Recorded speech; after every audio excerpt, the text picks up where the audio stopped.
परस्त पाकिस्तान की पोल ऑपरेशन सिंदूर ने पहले ही खोल दी, लेकिन अब इस मुद्दे को वैश्विक पटल पर पुरजोर तरीके से उठाने के लिए भारत सरकार ने नई रणनीति तैयार की है। सबका साथ सबके विश्वास वाले फॉर्मूले से पाकिस्तान को दुनिया में एक्सपोज किया जाएगा।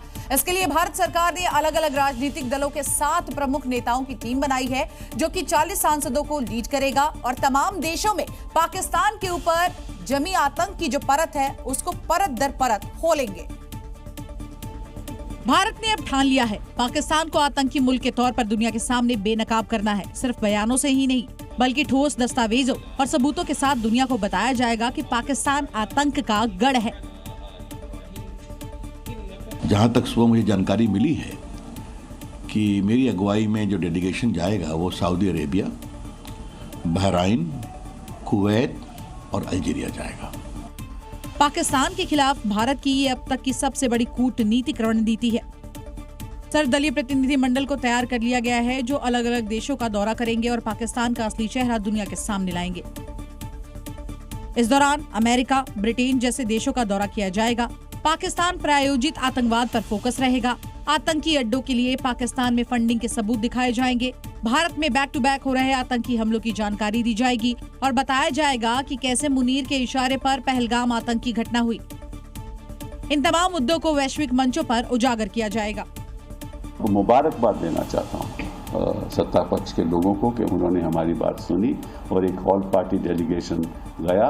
उस समय भी ऑल पार्टी डेलीगेशन था, तो ये बड़ी खुशी की बात है। ऑल पार्टी डेलीगेशंस को अलग अलग दुनिया के कोनों में भेजा जाएगा और पाकिस्तान का असली चेहरा उजागर किया जाएगा। इसमें हम दल नहीं, हम देश के हित को, राष्ट्र हित को सर्वोपरि रख रहे हैं। मतलब साफ है कि दुनिया में पाकिस्तान को अलग थलग करने के लिए भारत सरकार पूरी तरह से तैयार है और जल्द ही तमाम देशों के लिए प्रतिनिधिमंडल रवाना होंगे। और अब यहाँ आपको ये भी बता दें कि इस डेलीगेशन में कौन कौन सी पार्टी और किन किन अहम चेहरों को शामिल किया जाएगा, जो कि दुनिया में आतंकी मुल्क पाकिस्तान को एक्सपोज करेंगे। तो सबसे पहला नाम रविशंकर प्रसाद का, जो कि बीजेपी के सांसद है। वहीं दूसरा नाम बीजेपी के सांसद बैजयंत पांडा का है। इनके अलावा कांग्रेस से शशि थरूर भी एक डेलीगेशन को लीड करेंगे। जेडीयू से संजय झा को यहाँ शामिल किया गया है। तो वहीं डीएमके से कनिमोझी, एनसीपी से सुप्रिया सुले, शिवसेना के श्रीकांत शिंदे भी दुनिया में पाकिस्तान की पोल खोलने के लिए विदेश दौरे पर जाने वाले हैं। तो आपको बता दें, अब देखिए किस तरह से जनरल मुनीर और उनकी फौज वैसे तो बड़ी बड़ी बातें करते हैं, लेकिन भारत की वार से पाकिस्तानी सेना में कितना खौफ था, इसका एक वीडियो सामने आया है, जिसमें मुनीर के रेंजर अपनी जान बचाने के लिए पोस्ट छोड़कर भागते हुए नजर आए। इस वीडियो में साफ देखा जा सकता है कि भारतीय फौज के हमलों से बचने के लिए इधर उधर भागते नजर आए। ये वीडियो 10 मई दोपहर 3 बजे का बताया जा रहा है। इस दौरान भारत के बीएसएफ के जवान फुल एक्शन मोड में थे। पाकिस्तान की ओर से लगातार फायरिंग की जा रही थी, तो वहीं भारतीय सेना ने उसका करारा जवाब दिया। एक और भारतीय सेना जो हर परिस्थितियों पर बॉर्डर पर टिकी रही, तो वहीं दूसरी ओर पाकिस्तानी रेंजर्स अपनी जान बचाने के लिए भागते नजर आए। ये पाकिस्तान के वही रेंजर्स हैं जिनको लेकर मियां मुनीर युद्ध का दम भरते थे। वो तो भगौड़े निकले। अब जरा सोचिए, जो अपनी जान बचाने के लिए ऐसे भाग रहा हो, भला वो क्या देश की सुरक्षा करेगा? आप जरा कल्पना कीजिए, किसी देश पर हमला हो जाए और वहां के प्रधानमंत्री तकरीबन 2.5-3 घंटे तक उनको इस बात की भनक ही नहीं लगे। पाकिस्तान के साथ बिल्कुल उस रात कुछ ऐसा ही हुआ और इस बात को खुद शहबाज शरीफ ने कबूला है। वो दावा कर रहे हैं कि रात 2:30 बजे जनरल मुनीर का उनको फोन आया, जबकि रात 1:05 पर भारत ने पहला अटैक किया था।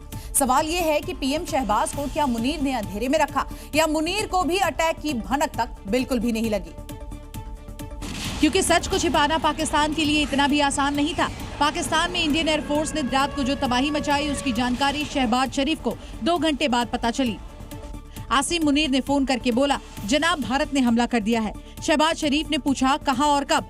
आसिम मुनीर ने बताया, नूर खान एयरबेस पर। शहबाज शरीफ ने पूछा, और कहां हमला हुआ? आसिम मुनीर ने बताया, कई इलाकों में हमला हुआ है। 2 घंटे बाद ही सही, लेकिन जब शहबाज शरीफ को एयर स्ट्राइक की जानकारी मिली तो उनके होश फाख्ता हो गए। उन्होंने खुद बताया कि वो कितना घबरा चुके थे।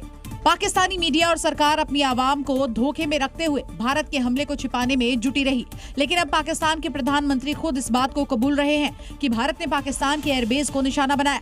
यह हमला न केवल पाकिस्तान के लिए एक चेतावनी था, बल्कि भारत के जाबाज जवानों ने यह भी क्लियर संदेश दे दिया कि अगर कोई भारत में आतंकी वारदात को अंजाम देने की कोशिश करेगा तो उसका परिणाम गंभीर होगा।